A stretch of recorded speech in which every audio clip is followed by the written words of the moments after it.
بسم الله الرحمن الرحيم. Assalamu alaikum wa rahmatullahi wa barakatuh. Soyez les bienvenus sur ce programme aujourd'hui.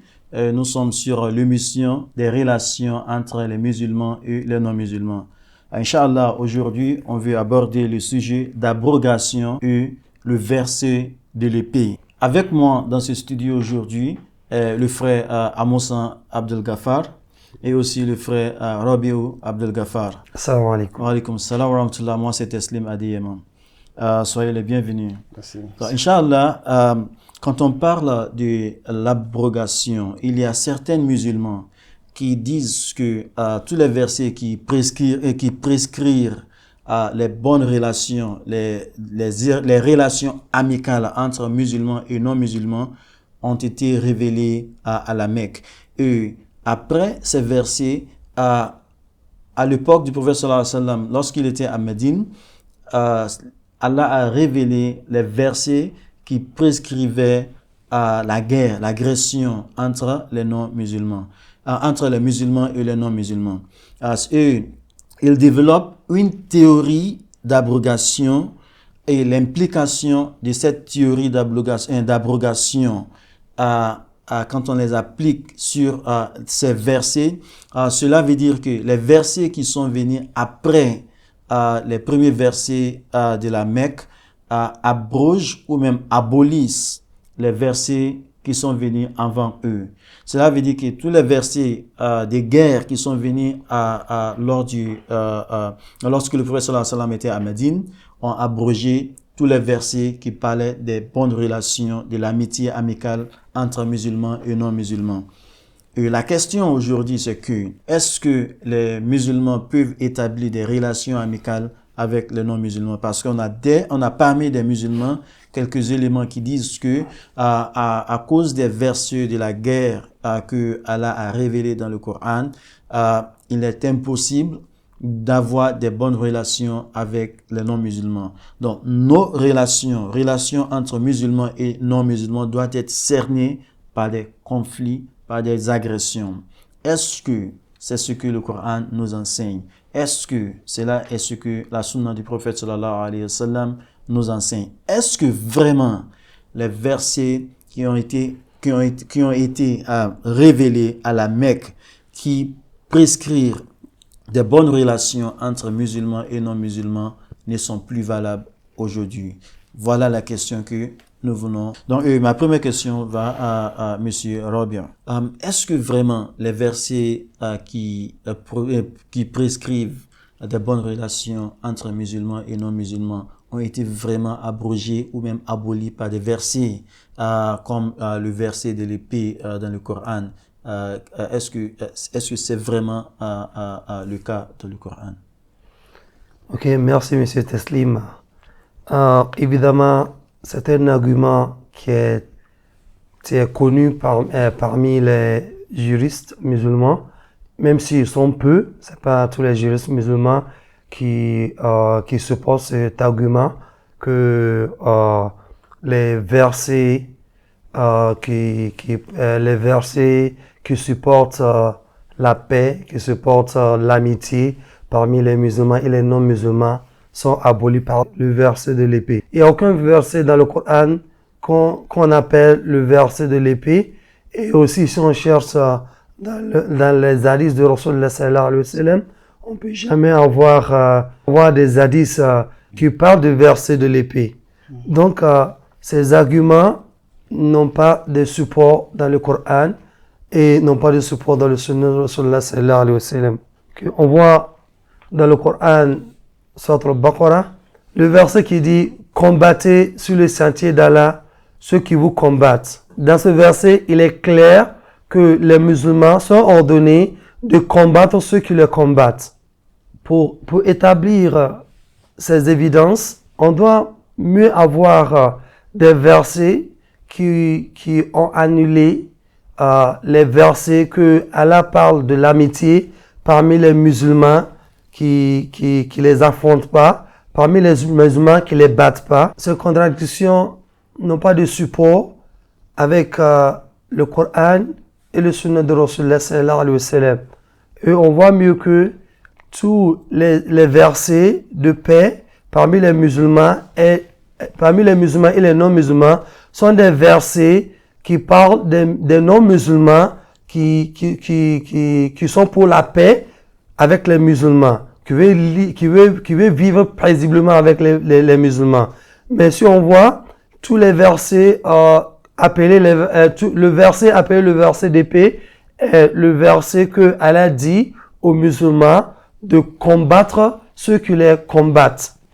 Donc on voit que c'est direct et puis c'est clair. Avant d'expliquer et mieux comprendre un verset dans le Coran, on doit savoir le sabab nusul, la raison pour laquelle le verset a été révélé, et aussi on doit connaître le sabab urud. Sabab urud, ça veut dire la raison pour laquelle un hadith a été rapporté. Et aussi pour mieux comprendre ces versets, on doit voir des traces avec l'histoire de sire de Rasulullah sallallahu alayhi wa sallam. Donc c'est ce qui va nous donner le courage et des supports pour cet argument. Donc on voit dans les arguments, on voit pas de support avec le sire de Rasulullah sallallahu alayhi wa sallam que ce verset qu'il y a un verset qui est nommé verset de l'épée. Tous les versets dans le Coran ont les contextes et les versets qui sont abolis sont bien élaborés par les juristes musulmans. Mais ce verset, on n'a point d'argument et de support que ce verset a été supporté par le Coran lui-même et par le sire de Rasulullah sallallahu alayhi wa sallam. Et puis aussi, on voit aussi le sabab al-wurud comme les raisons pour lesquelles les hadiths sont rapportés. Donc, on voit pas les traces de support. Donc, on peut dire cet argument n'a pas une évidence concrète pour supporter cet argument. Donc, on voit dans le Coran les versets qui parlent d'amitié, qui parlent des relations paisibles parmi les musulmans et les non-musulmans, sont des versets qui ont les contextes uniques. Et aussi les versets que Allah parle des non-musulmans qui sont en hostilité avec les musulmans. Donc, Allah les encourage aussi de les affronter pour se défendre. Donc, on voit eux aussi, ils ont leur contexte unique. On ne voit pas une justification qui supporte la théorie d'abrogation de ces versets dans le Coran et dans le Sunna de Rasulullah sallallahu alayhi wa sallam. Donc, merci beaucoup. Donc, ce qui veut dire que, d'abord, il faut tous ces versets dont on parle, soit les versets qui prescrivent les bonnes relations avec les non-musulmans, ou même les versets des guerres qui dit aux musulmans de combattre les non-musulmans. Il faut voir toujours quels sont les contextes de ces versets pour mieux les comprendre. Parce que quand on prend des versets isolement, il y a des problèmes. Il faut comprendre quels sont les contextes, les vrais contextes de ces versets, parce que c'est avec cela qu'on va bien comprendre et on va savoir même si l'un de ces versets abroge vraiment ou même abolit vraiment les versets qui le précèdent. Et aussi, il faut savoir aussi, bien qu'il y ait des versets qui ont été révélés à la Mecque et aussi à Médine, le prophète sallallahu alayhi wa sallam, dans son histoire, on voit que même après ces versets qui ont été révélés à Médine, il a aussi continué à avoir des bonnes relations avec les non-musulmans, avec quelques non-musulmans qui étaient qui n'agressaient pas les musulmans. Il a fait des différents pactes avec les non-musulmans, les juifs de Médine et aussi d'autres, et aussi quelques chrétiens de Najran, par exemple.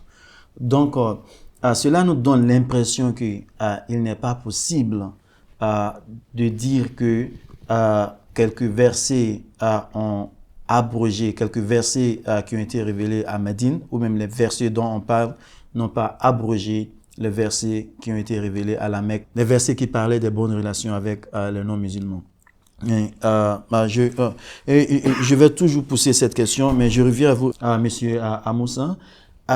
Quand on parle, il vient de parler de théorie d'abrogation. Si vraiment quelques versets du Coran ont abrogé d'autres versets, quels sont les critères par lesquels quelques versets abrogent ou même abolissent d'autres versets dans le Coran? Alhamdulillah Rabbil Alamin. Les plus importants critères au Ulum du Coran, au tafsir, sur l'abrogation des versets, à partir des recherches, on fait sortir des points, sur des critères. Parmi ces critères, il y a 4 très importants critères que je vais mentionner. D'abord, le premier critère veut dire que le verset abrogeant doit être révélé après le verset abrogé. Ça, c'est un.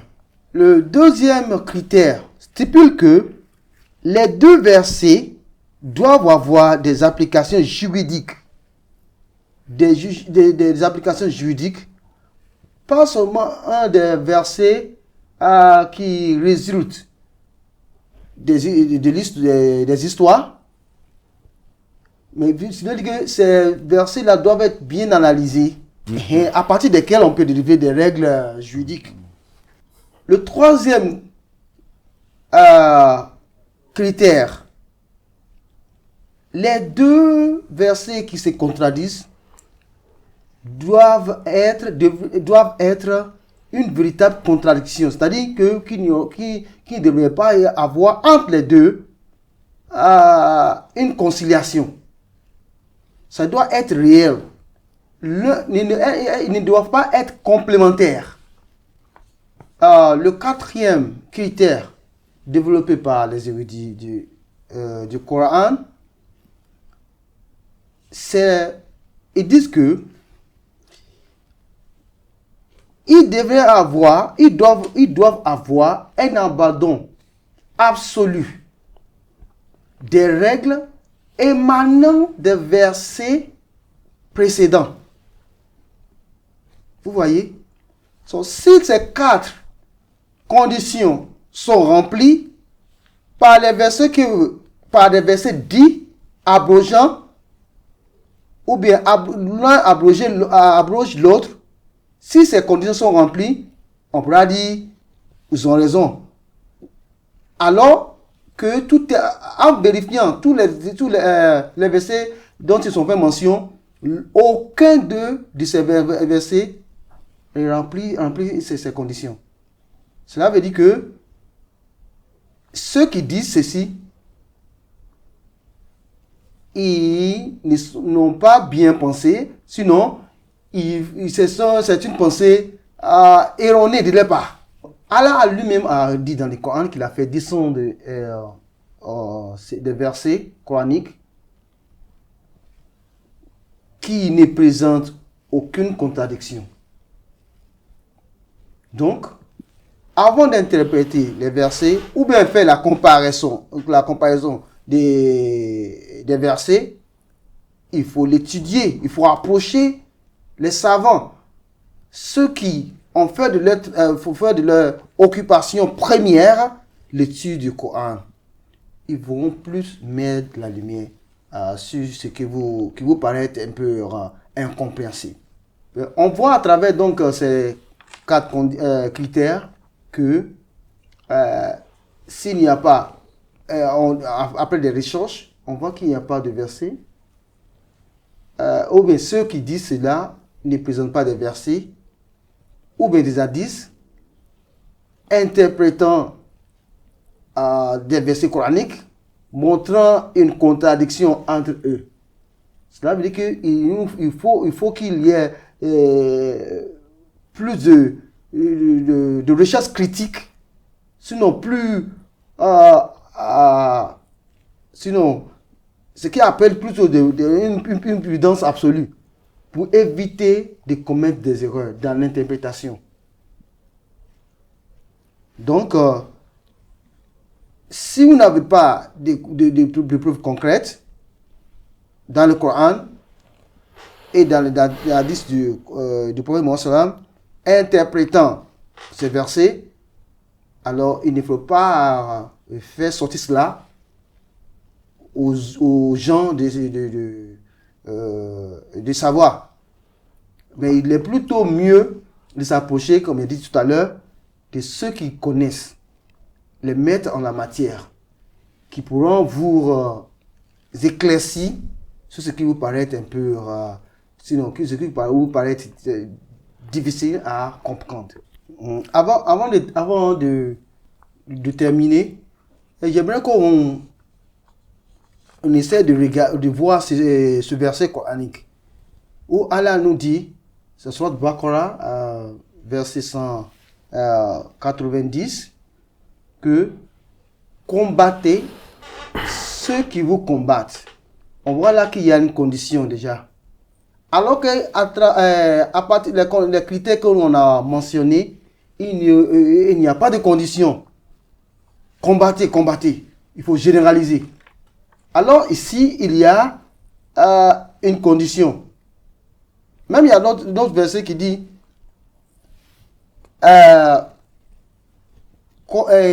lorsqu'ils attaquent votre religion, lorsqu'ils se moquent de votre religion, lorsqu'ils bannissent votre prophète, vous voyez, même au niveau des savants, certains disent qu'il y a 214 de cas d'abrogation, certains disent non, il y a seulement 21, d'autres disent il n'y en a pas. Vous voyez, il n'y a pas un point commun. Il n'y a pas de norme exacte.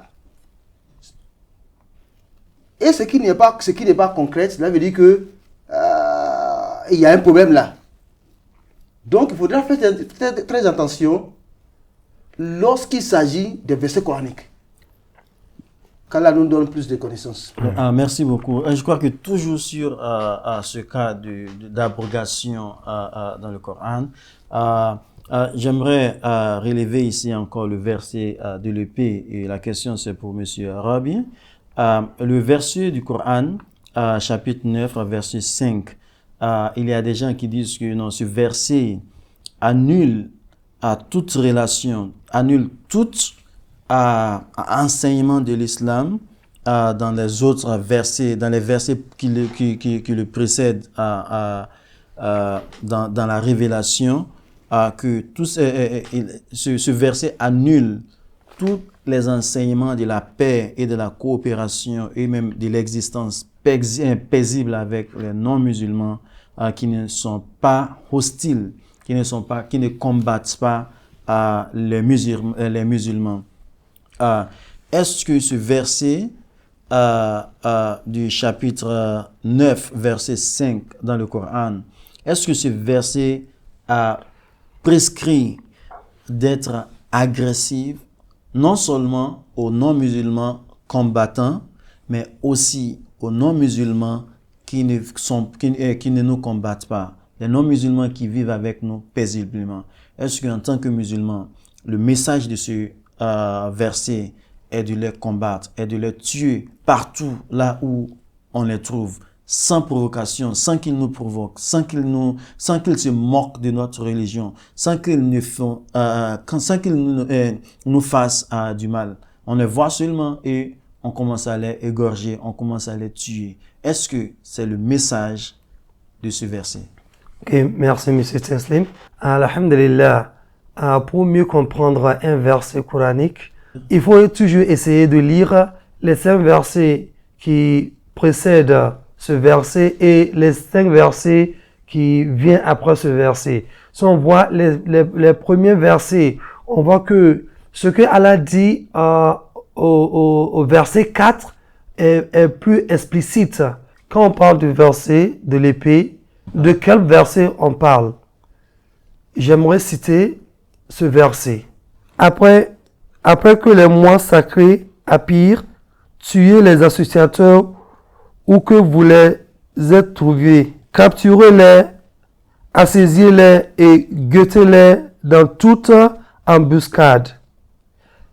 Si ensuite ils se repentent, accomplissent la sola et acquittent la zakat, alors laissez-leur la voie libre, car Allah est pardonneur et miséricordieux. Donc, pour mieux comprendre ce verset, je vous en prie de lire les 5 versets qui le précèdent et les 5 versets qui le suivent. Avec cela, on va mieux comprendre le contexte de ce verset. Et le contexte de ce verset est que les non-musulmans étaient en guerre avec les musulmans. Et les non-musulmans qui ont brisé, qui ont violé le pacte de paix qui était signé avec les musulmans à plusieurs reprises. Après avoir brisé les pactes de paix, ils ont attaqué les musulmans et Allah aussi a ordonné les musulmans de les attaquer et aussi de les assiéger dans toute embuscade. Voilà le contexte dans lequel le verset a été révélé. Merci. Donc, merci beaucoup pour cela. Donc, ce que veut dire, parce qu'il y a plusieurs versets dans le Coran que les gens, quand vous lisez isolement, vous aurez toujours des problèmes. Oui. Parce que ces versets ont des contextes. Et si vous ne prenez pas les contextes, vous aurez toujours avoir des problèmes. Vous voyez, des conclusions erronées. Et donc, pour éviter cela, il y a cette formule qui dit plus 5, moins 5. Ce qui veut dire, lisez les 5 versets, selon, comme le frère le disait, les 5 versets qui précèdent chaque verset coranique que vous lisez, et les 5 versets qui suivent ce même verset. Cela vous donnera le contexte complet de ce que vous lisez et vous comprendrez mieux le message de ce verset. Ceci est très très important parce que quand on lit des choses en isolement, on laisse des détails et laisser ces détails fait qu'on ne peut pas arriver à des conclusions complètes et correctes. Donc ceci est très très important, surtout dans ce cas. Il y a des gens qui méprisent l'islam et qui aiment citer des versets coraniques hors contexte. Et cela est très très dangereux. Et à tout musulman et non musulman aussi qui aiment la paix, à chaque fois que quelqu'un cite un verset coranique, je crois qu'il est très très important d'utiliser cette formule, allez lire. N'écoutez pas seulement ce que les gens disent sur l'islam. N'écoutez pas seulement. Essayez de faire votre recherche aussi. Essayez d'établir les faits vous-même aussi, pas seulement d'écouter. Parce que si on écoute seulement ce que les gens disent, les gens ont des intérêts différents. Il y a d'autres il y a des gens qui vivent dans notre communauté qui veulent seulement nous diviser. Parce que vous êtes des musulmans, vous êtes des non-musulmans et ça les arrange toujours quand nous sommes en division, quand nous sommes en conflit. Parce que c'est en ce moment, ils nous vendent des armes, vous voyez, ils profitent de tous ces conflits. Donc, nous devons faire très très attention pour nous protéger, pour protéger la paix, pour avoir la sécurité et pour avoir la bonne vie dans notre société. Il faut qu'on s'entraide, il faut qu'on travaille ensemble pour qu'on puisse avoir une belle nation. Donc, la dernière question, en fait, c'est pas une question, c'est seulement, Monsieur Amoussa, quels sont les conseils que vous pouvez donner à nos auditeurs ou nos téléspectateurs à l'égard des textes coraniques ou même hadiths qui semblent en conflit, qui semblent opposés?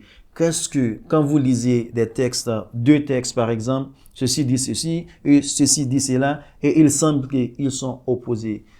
Qu'est-ce qu'il faut faire quand on rencontre ces gens des textes dans le Coran ou dans la Sunna du prophète sallallahu alayhi wa sallam? Alhamdulillah Rabbil Alamin. Il ne faut pas seulement se jeter à des conclusions.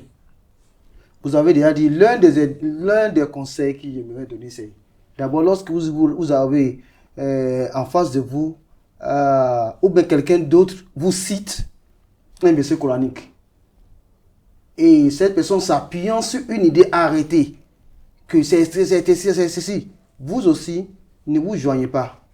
Dites à cette personne d'ouvrir le Coran et de commencer à lire les 5 versets que vous avez donnés tout à l'heure qui suivent ce verset là et les 5 versets qui viennent après ce verset.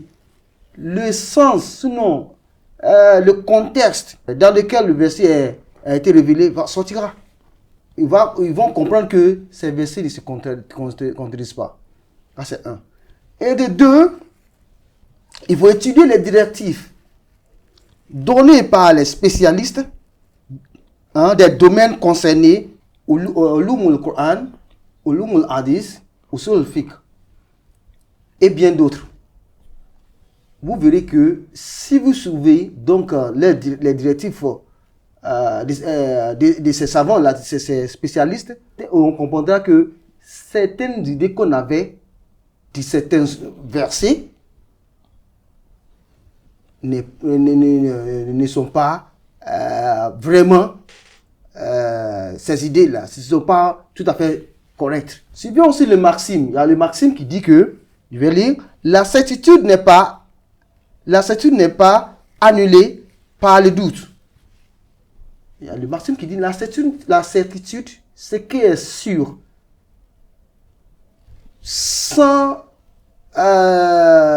ambiguïté, n'est pas annulé par le doute. C'est dont on n'a pas la connaissance, c'est qu'on n'a pas la certitude, la véracité. On ne va pas prendre cette idée pour annuler ce dont on a la certitude, la véracité, qu'on a les idées concrètes. Il faut aussi lire le Coran avec l'idée de vouloir comprendre. Non pour chercher des erreurs ou bien vouloir chercher des versets pour faire des contradictions.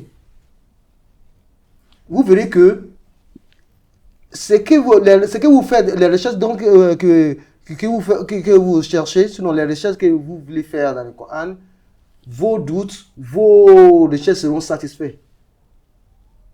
Mais si vous avez une idée arrêtée que je cherche, bien sûr, quand vous êtes en face des versets, vous allez, puisque vous avez une idée de vouloir trouver des erreurs, bien sûr, votre passion va vous pousser à dire que ce que vous cherchez, c'est ce qui est ici, ce qui est devant vous. Et aussi pour finir, lorsque vous voulez faire, ou vous êtes en train de faire une interprétation des versets coraniques, vous devez prendre, vos interprétations doivent tenir compte de la façon dont ces versets ont été envoyés et mis en pratique par le prophète Mohammed sallallahu alayhi wa sallam de son vivant. Cela va vous expliquer, va améliorer votre compréhension du verset. Et vous enlevez l'ambiguïté, sinon les doutes que vous avez quand on augmente nos connaissances. Donc, merci beaucoup pour ces conseils et je crois que tous nos téléspectateurs et nos auditeurs bénéficieront de ces conseils. Parce que donc, nous vivons dans un monde de plusieurs religions. Dans chaque pays, il y a des adhérents de différentes religions. La religion ne doit pas être la source de division entre les gens. La religion doit être une force qui nous pousse à progresser, qui nous pousse à se développer et à développer les autres aussi, notre nation, notre environnement et notre mentalité, notre mœurs, comment vivre dans la société ensemble avec l'amour, avec la coopération. Mais la religion ne doit pas être une source de conflits, de guerres, de terrorisme et des compétitions qui ne sont pas nécessaires. Je prie qu'Allah nous guide. Merci beaucoup à nos invités aujourd'hui. Je suis très reconnaissant pour votre présence aujourd'hui. Et merci aussi à nos téléspectateurs et nos auditeurs. Inch'Allah, on se retrouvera à la fois prochaine. Assalamu alaikum wa rahmatullahi wa barakatuh.